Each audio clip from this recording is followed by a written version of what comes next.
The scores: Lakeside 49, Nick Morris 12, Adam Ellis 11, Richard Lawson copyright 10, Kyle Newman 7-3, Ben Morley 5, Zach Wajtknecht 3-1, Alfie Bowtell 1.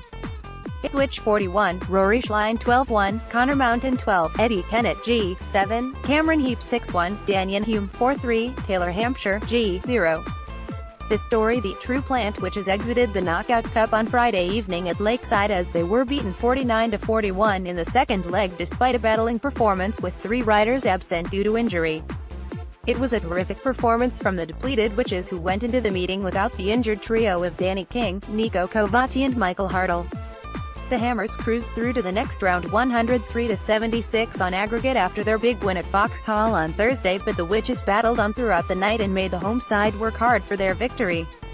Rory Schlein top-scored with 12-1 as Connor Mountain impressed again at the Arena Essex Raceway, scoring 12. Nick Morris won Heat 1 for the home side and Ben Morley was in second before Witches guest Eddie Kennett passed the youngster to split the home pair on the second lap. Heat 2 was stopped as the returning Zach Wajtknecht fell on the second bend whilst at the front and he was excluded from the rerun.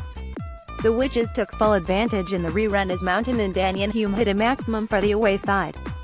The lead was short-lived though, as the Hammers responded in Heat 3 with the powerful duo of Adam Ellis and Kyle Newman recording a 5-1.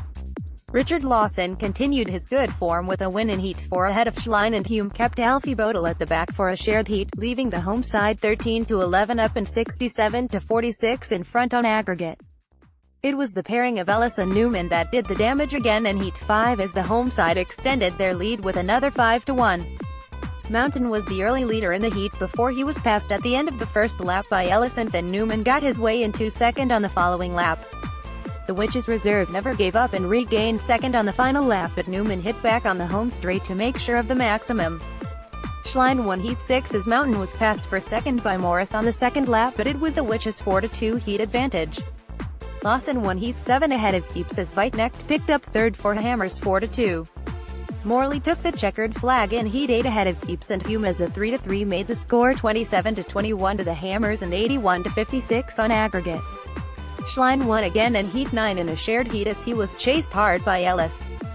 Heat 10 was called back after an unsatisfactory start and Morris was a clear winner in the rerun as Mountain continued to show his liking for the track with an impressive second as the Essex side hit a 4-2.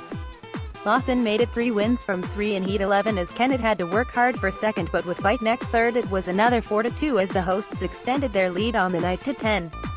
Ellis won Heat 12, but with Mountain and Heeps both in the points it was a share of the spoils, making it 41-31 to Lakeside, who had a 95-66 lead on aggregate. The away side kept on battling though despite being out of the competition and hit a 5-1 in Heat 13 thanks to Kennett and Schlein, who won the battle for second with Morris. Mountain ended his night on a high with a race win in Heat 14 ahead of Newman as Hume fell whilst at the back.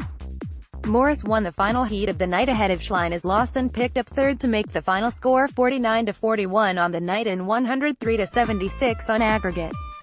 Rider of the night Mountain was once again the star in Essex, scoring 12 from reserve including 2 heat wins in a Heat 2 5-1 with Hume, and he then beat Newman to the finish line in Heat 14. Key moment with the tie all but over. It was not so much a key moment, but seeing the Witches continue to fight throughout and hit a 5-1 in Heat 13 thanks to Kennett and Schlein showed what spirit the team have.